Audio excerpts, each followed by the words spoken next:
So making the right decision is difficult on its own. But I want you to ask yourself in your own life, what makes decisions the most difficult for you? As I think about it, there's two or three things that sometimes make difficult decisions difficult for me.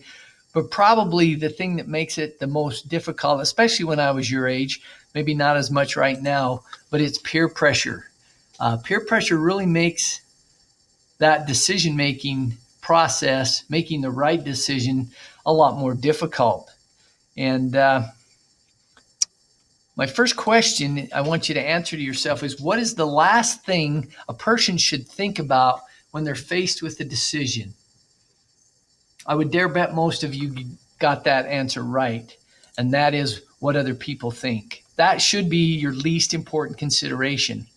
Why? Because I just have a few quotes that I'd like to share with you that hopefully will help you understand. And again, sometimes peer pressure is more difficult for some of you personalities, as we talked about the difference in personalities, and some personalities, not that big a difference. For example, red, since it is most important to be respected than liked, peer pressure might not affect you as much, whereas the other personalities might affect a little more, some personalities more than others. But I want to share a couple things with you that hopefully will help, and maybe you can remember something along this line.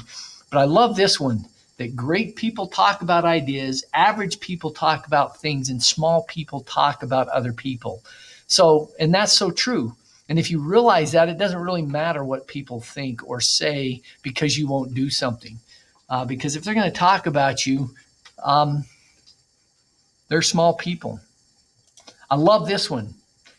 If you make a decision and sometimes people are talking behind your back and you think, oh man, they're making fun of me, don't worry about it.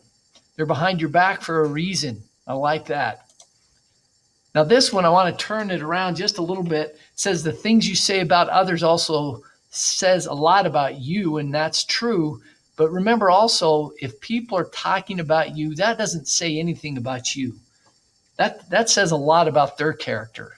And people that they talk to who have any kind of sense will understand. They might laugh just because they want to fit in, but that doesn't say anything about you other than you have character to stand up for what you believe in. Next, who gossips to you will gossip about you. If you're around someone that's always gossiping about someone, talking about someone, one thing, you might want to not hang out with that person too much because they're probably talking about you when you're not around either. And my last thing I want is to remember, always be kind to everyone you meet because everybody's fighting a battle that we don't know anything about. And people that might make fun of you because of a decision that you've made because you don't fall to peer pressure, they have no idea what battles you're fighting. They have no idea what your values are. And so that can't really play a factor in it, is what other people think.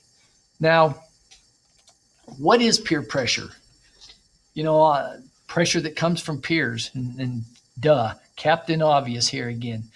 But I want to kind of switch it up a little bit and kind of give you an example of what I'm talking about when I talk about peer pressure. Now, let's just say, for example, and this would never happen in a million years, because I know this individual and this individual, this would never happen. That's why I'm going to use them as an example. But let's just say, for example, that Dylan Stewart came up to me and said, hey, let's meet after school out by the tennis courts behind the ag building and smoke some marijuana. I know, Dylan, you would never do that. So that's why I'm using you as an example. And I go, no. And he says, I thought we were friends. And I say, yeah, we are friends. And he says, if you don't, I'll never be your friend again. Now, I like Dylan. What I know about him, I like him. And I would be sad if he never talked to me again. But really, I don't know if that's really peer pressure because we don't hang out. I don't even know where he lives. And so not so much peer pressure.